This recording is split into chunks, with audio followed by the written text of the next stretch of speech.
بصوا لسه جاي من كاتب كتاب واحد صاحبي وبجد عمل حركة. يعني ضرب عصفورين بحجر واحد، خد ثواب وعمل واجب مع الناس. عمل ايه بقى؟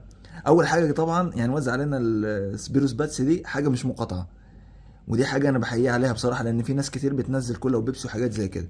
الحاجة التانية بقى واللي ابهرتني بصراحة عجبتني قوي، نفسي البنات تعملها في كل مناسبات كتب الكتاب بتاعتها، اللي هي عباره عن ايه بقى. اولا كاتب الكتاب كان في الجامع، ما كانش فرح ولا اي حاجه، فدي خطوه حلوه بالنسبه لي يعني.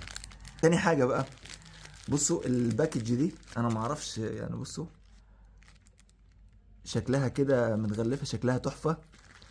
جاي لكم في الكلام، جواها جواها البتاعه دي بسكوته تقريبا وعليها شوكولاته، وكمان شوكولاته. تمام، وعلى فكره متغلفه تغليف حلو، يعني الحاجات دي مش رخيصه.